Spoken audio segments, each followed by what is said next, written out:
Thank you very much, Lynn. I'm going to be talking about transit-oriented development, or TOD for short. And those of you who speak German, you won't find it a very interesting word. Anyway, but I did want to establish my transit bona fides, my public transit bona fides, because I don't want anybody to think I'm not a fan of public transit. I served on the STM board twice. I believe in public transit, and I became car-free in 1977 when I got rid of my Volvo 164. So I've not had a car since. Now, TOD, it's a catchphrase, really, transit-oriented development. It's a sort of a va sans dire kind of statement, because I would think everybody would agree with the idea of transit-oriented development. But the Communauté Métropolitaine de Montréal, CMM, or the MMC, in English, by the way, just simply reverse the letters and you get what it is in French. It's amazing, you know. Nations Unies, ON, never mind. Anyway, so the CMM of the MMC, the planners in that group now want to impose an unprecedented concentration of new housing near transit nodes. Now, what is the CMM, the Montreal Metropolitan Community? Ça mange quoi en hiver, said a fellow. Well, first of all, it's about 4,000 square kilometers in size, in which you find the island of Montreal, which is only 500 square kilometers. So essentially, the area outside the island of Montreal is 7 times as large as the island of Montreal. So keep that in mind. It's very, very spread out. Today, we're going to be talking essentially about the island, but I think it's important to understand the CMM has these tentacles that are quite long. I would like to talk essentially, or to begin with, about TOD and what I call the dictatorship of uniformity. Many times when a good idea is applied in a doctrinaire blanket application, there are unintended consequences. And I think this is what's happening with TOD as applied to Montreal, and specifically the Metro Montreal downtown area. The CMM has declared a TOD hypercenter zones around the downtown metro stations, including, of course, the Atwater station. The linguist Eric Partridge had a very interesting comment about the word, or the prefix hyper. He said, all words beginning with hyper convey the idea of excess. I like that definition. And I think here's the perfect case in point.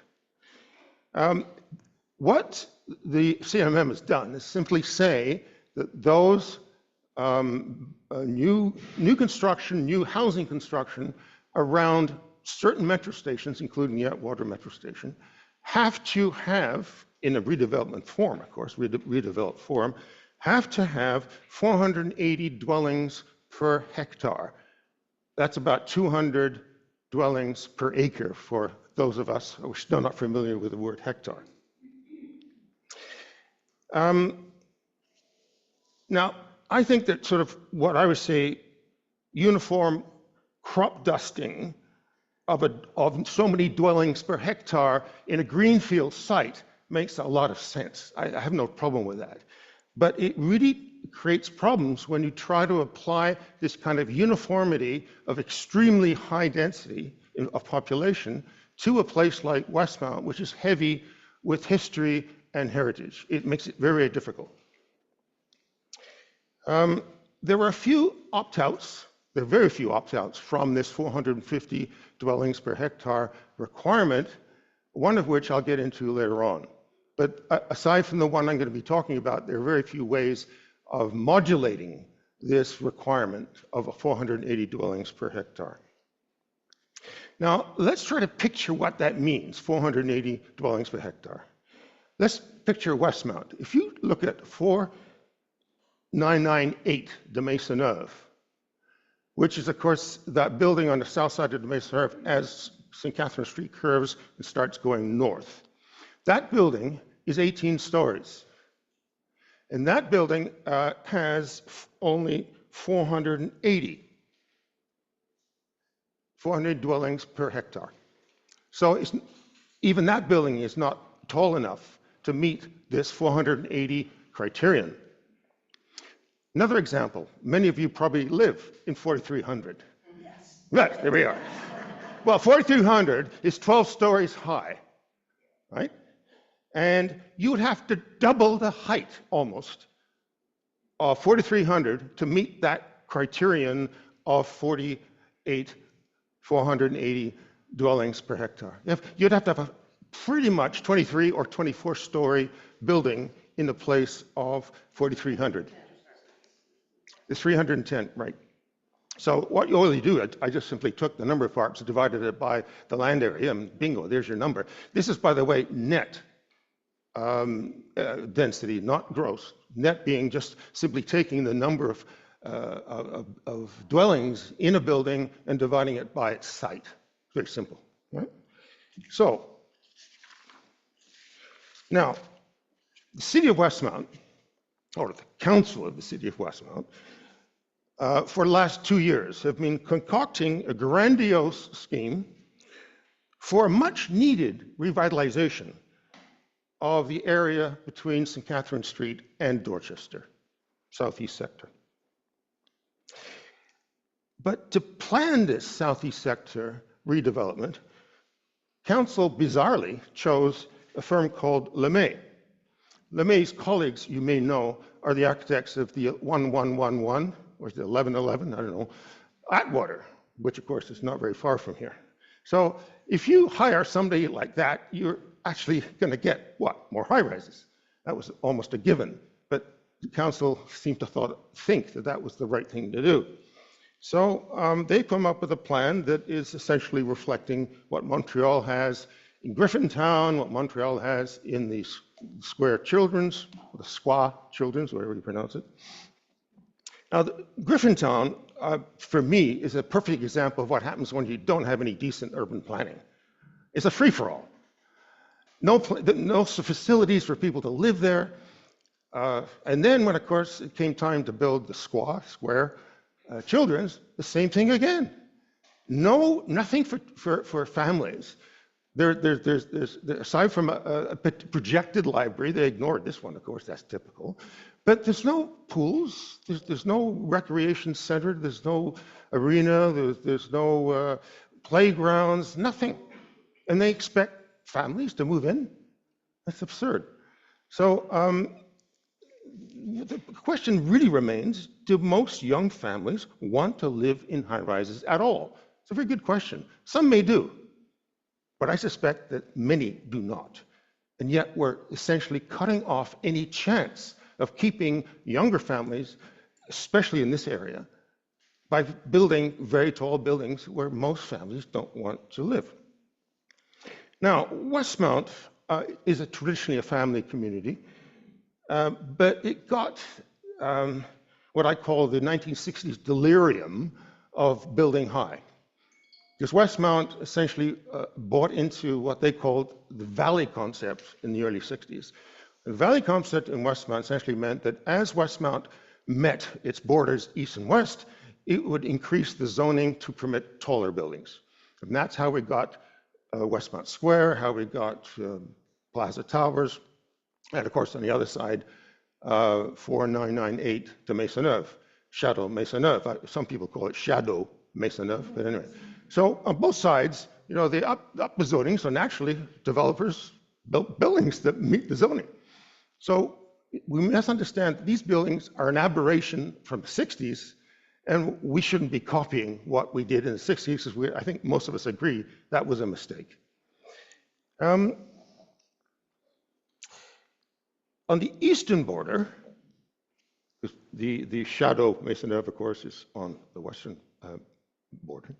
On the eastern border, you have a perfect example of what I consider to be inappropriate construction, which is Plaza Tower, which is 33 stories high, has 427 units, many of which are not even rented out long-term. They're short-term rentals. Essentially, Plaza Tower is turning itself into a hotel in disguise. And by the way, Westmount doesn't allow hotels, but this is probably why it's in disguise. But if you just go on their website, it's very clear they're trying to get people to use it as a hotel. In fact, even the Direction d'Évaluation Foncière, they rate the 427 rooms, or sorry, dwellings, under services as opposed to under residential. They don't consider it a residential building. So that's not the sort of thing we want. Clearly, it's not attracting families. It may have attracted a lot of people back when it was built in Expo 67, but I don't think it's the kind of building we want to see. But what council is proposing is that kind of a building. Maybe not 33 stories, but getting up to it. The only possible good thing about what I call the 60s delirium that struck Westmount in the 60s is, of course, Westmount Square, which it really has that sort of elegant, restrained cachet, and it's really, really good construction and quality of architecture. I don't think we're going to see that again. So if people think they're going to get other Westmount Squares, think again. You won't. And don't forget, the sites that we're talking about for the southeast sector, they're all divided up among different owners. So there's no consolidation, at least so far, taking place. Now, council, Westmount's council, in the form of Mayor Smith, not very elegant, but there you go. Says we're stuck with this hyperdensity of 480 dwellings per hectare. And I quote Mayor Smith from the Westmount Independent, 24th of June. And it's just a direct quote. Is the proposed density a local choice or an imposed requirement? The revised plan métropolitain d'aménagement de développement adopted June 9th by the CMM imposes a minimum density of 480 dwellings per hectare for hypercenter transit-oriented development zones such as the Atwater Metro Station area. This is the important part. These aren't suggestions. They are formal requirements that the agglomeration of Montreal must integrate into its land use plan. I don't agree. And I hope you don't agree either, because there is an out. And the council has not used that out.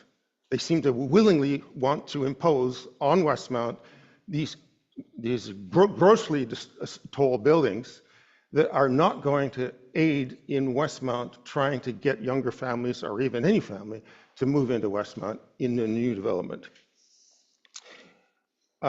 And what I will do is show you this document here, and I have the original because I was the mayor and I was the president of Suburban Mayors when this got adopted, which was in January 2015. This is called the Schéma d'aménagement de développement de l'agglomération de Montréal. Let's say it in English, a land use plan. Now this document on page 42, you can read the following, and I translate it freely. The following may be excluded from the application of minimum densities. In other words, this could be excluded from the application of 480 dwellings per hectare, right? And then they describe what are the areas in which they can avail themselves of this get out of jail free card kind of exemption. And it says a sector of exceptional value or a sector of significant value as indicated on map 12 heritage. So it all to do with heritage. So you go to map 12 on page 72 of this document, and except for two very small sectors that are still rated significant heritage value, all of Westmount above the railway right-of-way is classed as exceptional heritage value. Now, it's very important to understand these are not individual buildings. These are sectors. These are areas. So the southeast sector is completely within a sector that's considered to be of exceptional heritage value. Yes, I know there's a lot of parking lots and stuff like that and buildings falling down. Doesn't change the fact we're talking about an entire sector. You can't simply talk about individual buildings.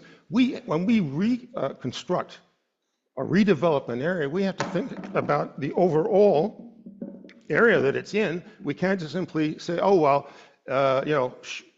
St. Catherine Street needs to be redone.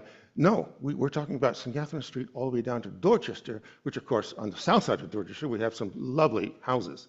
So all to say is that because Westmount is classified that way, unlike any other city on the island Montreal, we should have taken advantage of this exemption.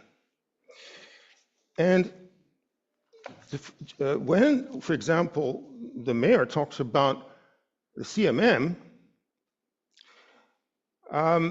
what they say the CMM requires this 480, but the Metropolitan Plan identifies heritage areas only very broadly. The Metropolitan Plan, old and new, both the existing one and the one that will come into force next year, which the mayor is talking about, list identical large heritage ensembles. For example, they say Centre-Ville, they say Westmount/NDG. So that's in the new and old, what is called PMAD, or let's just simply call it the Metropolitan Plan. And the Metropolitan Plan, as you know, is designed or put together by the CMM, gives heritage designation responsibility to the AGLO. Now, the Agglomeration Council is responsible for the island Montreal. So whenever I say AGLO, I mean the island Montreal. If I say island Montreal, I mean AGLO, for these purposes, of course. And so the Metropolitan Plan gives heritage designation to the AGLO, and it asks the AGLO to select and integrate heritage sectors into its land use plan to be protected and enhanced. So it's very, very clear, when it comes to heritage exemptions, you find the details of them in this document, not the PMAD, which is the Metropolitan Plan. But the mayor has always been talking about PMAD, and the Metropolitan Plan. This is how it gets interpreted. Now, what is interesting, this came out in January 2015. I actually was involved quite a bit in its putting this thing together and negotiating with the various mayor of Montreal at the time and with the CMM. And I was on the CMM. I was on the board of the CMM at the time too. So I know how these things are put together. And this will be eventually replaced. And it will have to be in conformity, of course, with the new Metropolitan Plan. But the Metropolitan Plan gives the heritage responsibility to the island of Montreal to decide on. And they have 2 years for this document to be modified and then adopted by the Agglomeration Council, probably in 2028. So that's very important to understand, is that the 480 requirement really, first of all, doesn't even apply yet, because even that law is yet to be adopted.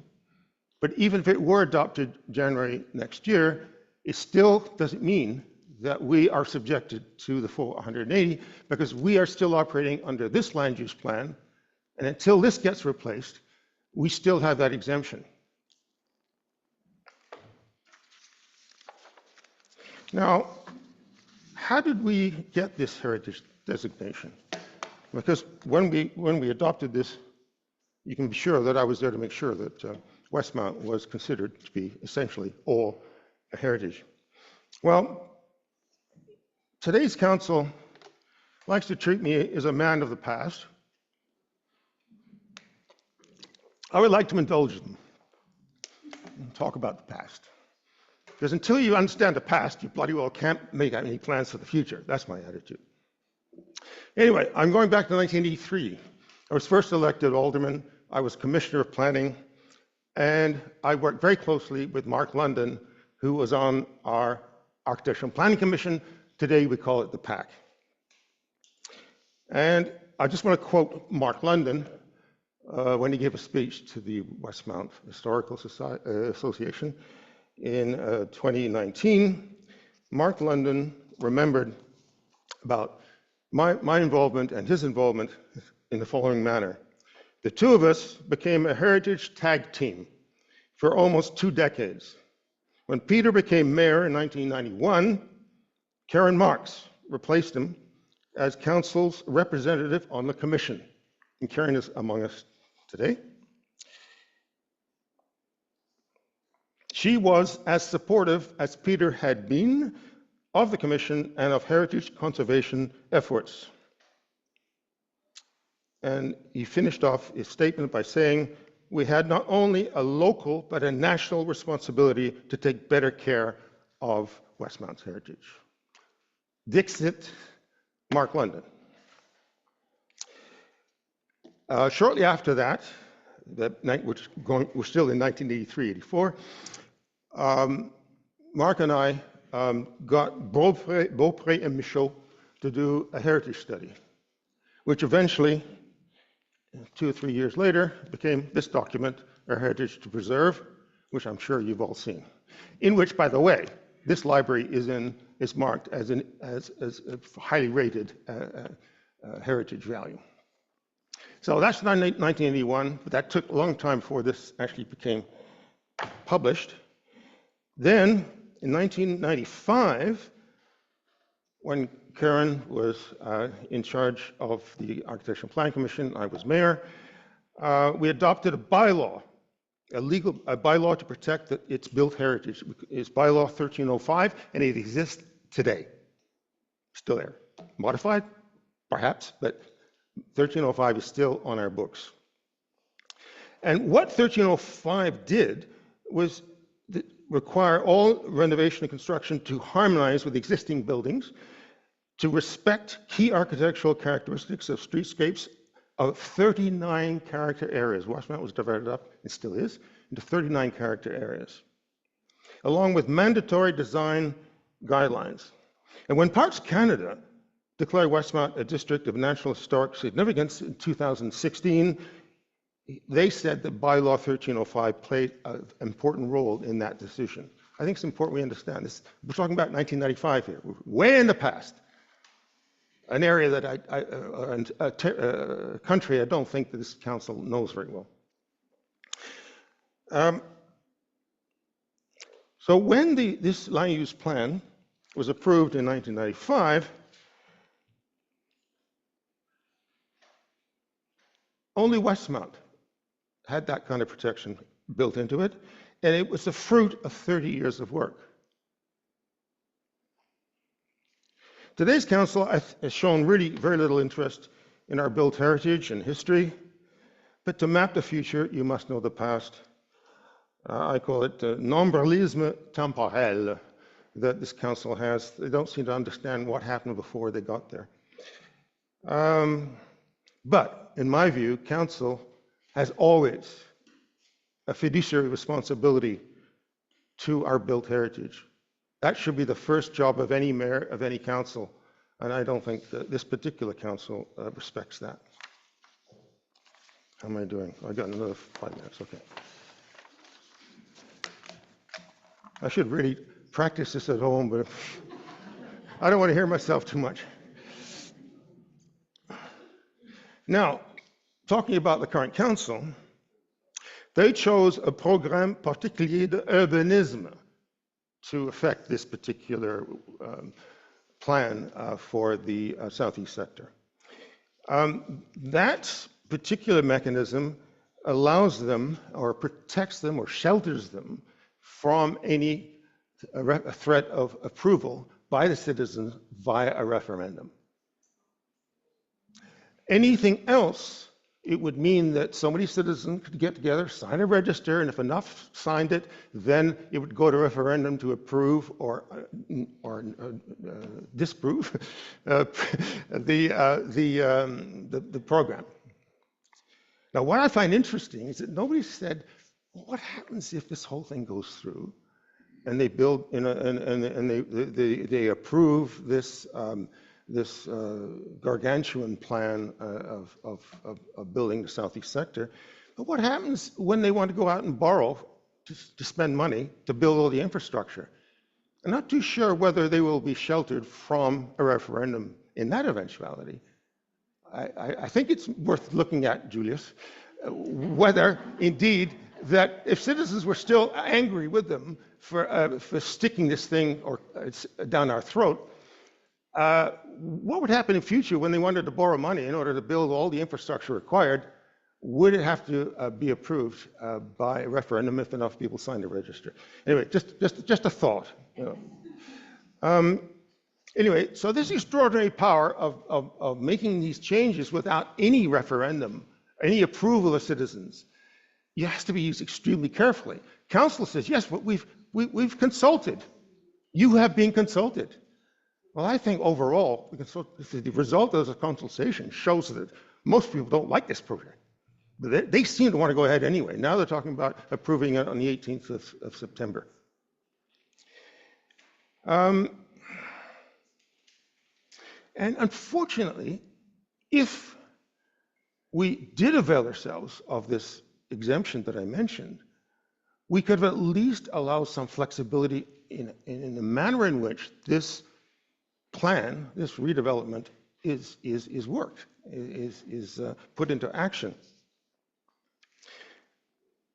But nobody, the city administration, nor LeMay ever mentioned this heritage exemption. Not a word. I brought it up. No, but before that, nobody even mentioned it. And so how can you have a consultation with citizens when they're not even told, by the way, there is a mechanism for us to ask the AGLO to exempt us from these requirements because this area is a heritage area of extraordinary value. But they never did. And now at the twilight of their mandate, this council is forcing this thing through without any chance of public approval. I find that offensive. I don't know about you. What about money? I mean, they talk about the taxes that will come from this new development. Well, in my view, this cash cow demands expensive milk, and then milk will have to be prepaid. Let me explain. And if you think, by the way, if you live far from the southeast sector, that you're not going to be involved in this, so this won't affect you, I've got news for you. Think again. No one knows, because we've not been told, how much the infrastructure costs, that is Hydro Westmount, the sewers, the water mains, you name it. What will this cost for this new development? There will be up to 2,000 new people, up to 2,000 new people. You can't do that without actually either building a substation for Hydro Westmount or putting in new sewers and so forth. What is all that going to cost? And they're all upfront costs.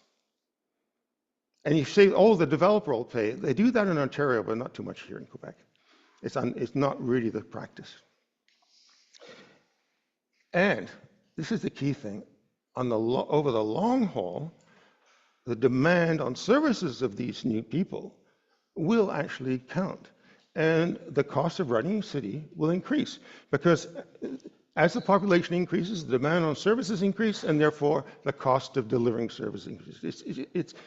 I've spent enough time in municipal finance over the last 30, 40 years, I can tell you, you will generally be lucky if you come kif-kif when you have a residential development.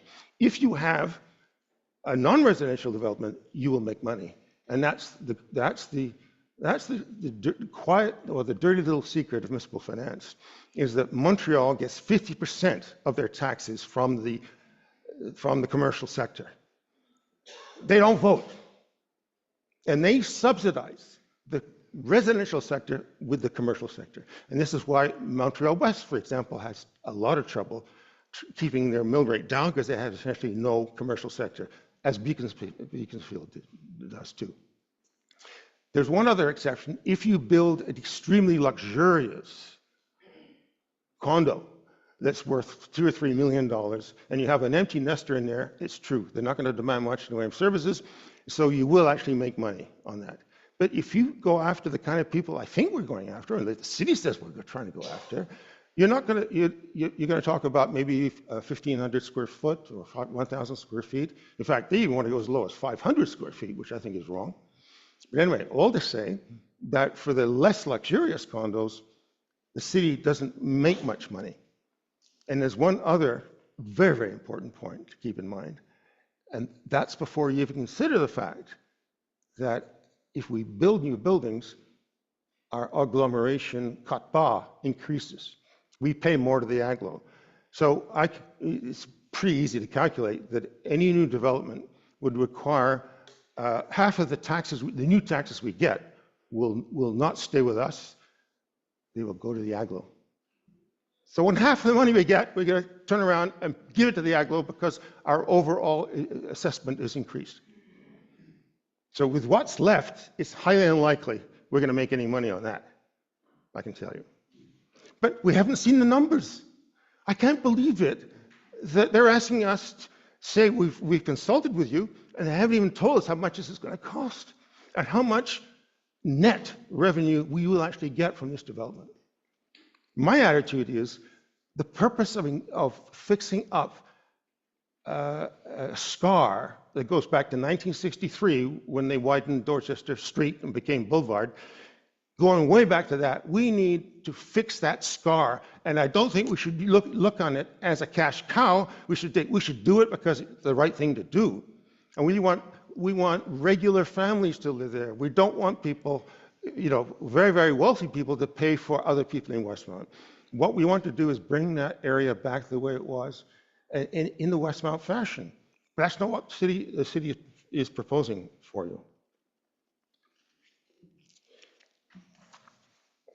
And I'm nearly finished. Smiles on everybody. I've always said that once you say, in conclusion, it buys you at least another 10 minutes. People say, oh my God, finally he's through.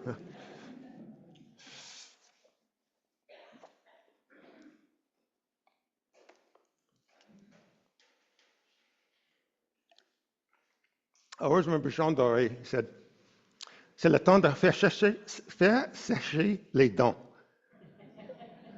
What I was referring to is that all speakers wind up drying and have a dry mouth. So, on va faire sécher les dents. We're going to dry our teeth. And so, he was a great guy, by the way. I got along with very. John Doré was against the mergers?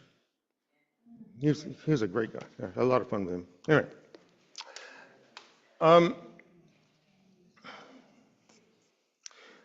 In conclusion, most Westmount urban planners and architects favor a dense development in that area.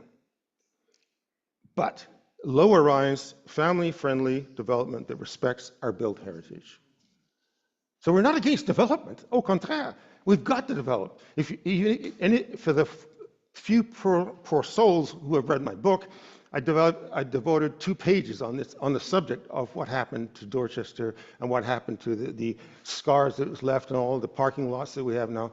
And that was published 12 years ago. So it's not today that we'd be thinking about it. We've been thinking about it a long, long time. In fact, we even had a number of proposals, Agile being one of them, for doing what the city wants to do now.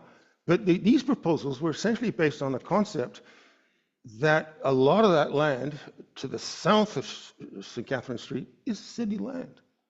And we should be prepared to be able to allow people of normal means to live there. And I think to do that, it means that we should not be asking a huge amount of money for that city land. We should be not looking at it as a cash cow or as a gold mine or whatever. We should be looking at it as a way of repairing that scar and bringing in people similar to the kind of people who live on Dorchester and below. And in December 2024, a number of us wrote a letter, op-ed piece for the Gazette. Karen Marks signed it, I signed it, Julia Gersovitz, and a whole pile of other people. And I just want to quote from that because I think it really answers the question is what do we want? We don't want 20, 30-story high-rises.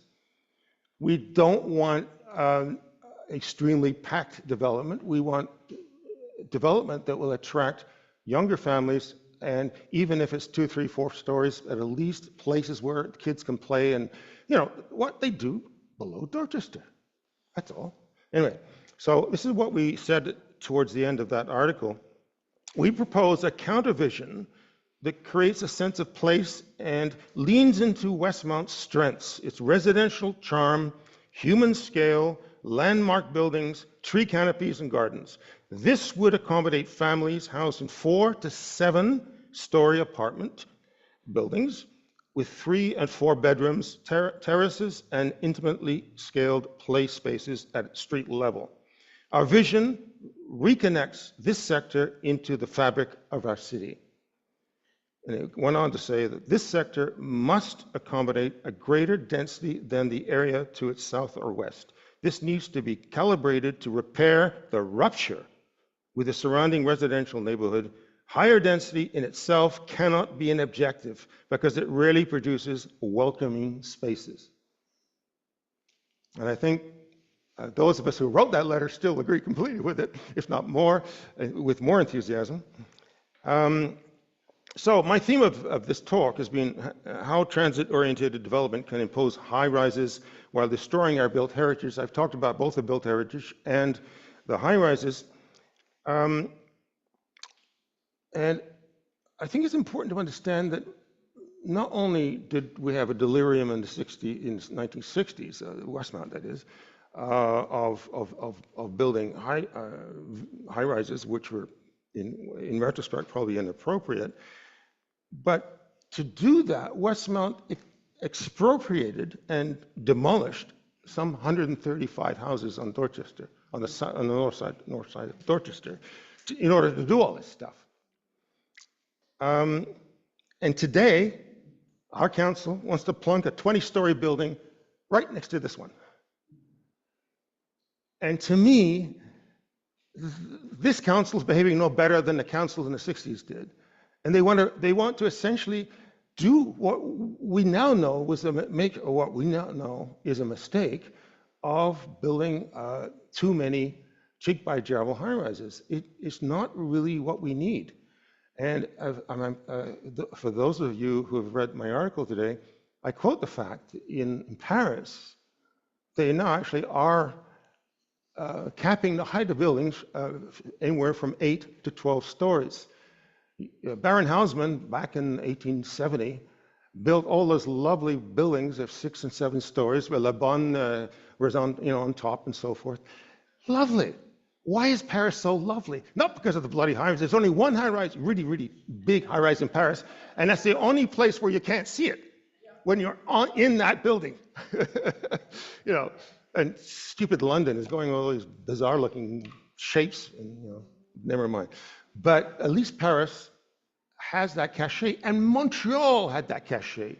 If you go see the triplexes and quadruplexes in Montreal, we have dense development. We have a genius for that. But by building high-rises, all we're doing is giving to the big developers and shutting out the smaller developers, the smaller builders who can build the kind of multiplexes that we are known for. Because don't forget what happens when you with this law, you're giving to developers the chance of going as high as they possibly can on the smallest possible footprint. What does that mean? It means money. And they say, yes, but we haven't managed to interest any developers so far. So what? Oh, I see. So we simply go as high as we can until they actually then say, oh, please, we'll actually deign to build a building for you. That's not how you do urban planning, for God's sake. We should be in charge, not the developers. Somebody's got to tell this council that. I have nothing against developers. In fact, I've known a few very good ones. But this should be our decision, not their decision. And so what have we done? Have we learned nothing since 1963 when all this took place? I say with the Griffintownization of Westmount become this council's legacy? I hope not. Thank you.